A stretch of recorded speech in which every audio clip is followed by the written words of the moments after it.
Trop de séries télé, pas assez de temps pour les regarder. Tête de série vous aide à trier. You gotta take her, okay? Go. No. It's about 2 miles north. You said someone's gonna meet us. All right, go with mommy. No, it's all right. You go. Go, run! You got her! No!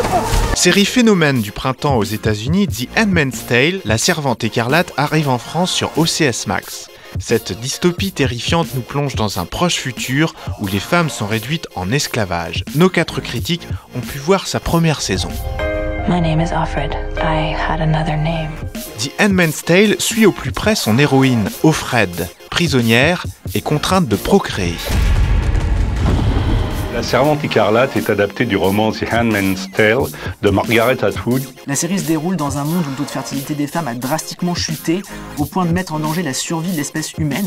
Donc face à cette alternative terrifiante, un groupe de religieux extrémistes ont trouvé une solution, prendre le pouvoir et réduire les femmes fertiles en esclavage. Le but, c'est pas de montrer l'humanité tout entière, mais de rester concentré sur Offred, interprétée par Elisabeth Moss, la suivre au quotidien et la caméra va être très près d'elle pour ausculter sa souffrance, pour aller en elle littéralement, puisqu'on entend aussi ses pensées. Donc cette jeune femme, authentifiée fertile dans un monde où la natalité a chuté, et qui se retrouve donc au service d'un couple de dominants, réduite à servir d'utérus sur pattes, violée rituellement par le maître de maison dans l'espoir qu'elle donne un bébé à ce foyer.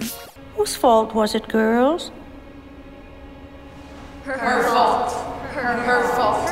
Her fault. Her fault. Her fault. Her fault. Her fault. Her fault. Her fault. À coup de flashback, la série montre comment notre monde libre a sombré dans la dictature. Tout commence par un attentat, tout se met à dégénérer sournoisement, mais quand chacun prend enfin conscience de ce qui s'est passé, il est trop tard et tout le monde est piégé. L'ancien monde de la série, c'est le nôtre. Et on voit comment cette démocratie américaine va assez brutalement, mais progressivement, devenir cette dictature. C'est aussi une série qui résonne de façon ultra contemporaine, évidemment dans l'Amérique de Trump, dans un pays où un président a pu déclarer au moment de la campagne qu'il faudrait inventer une forme de punition pour les femmes qui ont avorté. Elle rappelle beaucoup de situations que nous vivons actuellement, la guerre contre le terrorisme, les catastrophes chimiques et une sorte d'état d'urgence qui justifie toutes les atteintes aux droits fondamentaux. They do that really well. Make us distrust each other. Eyes. Come on. Just keep walking.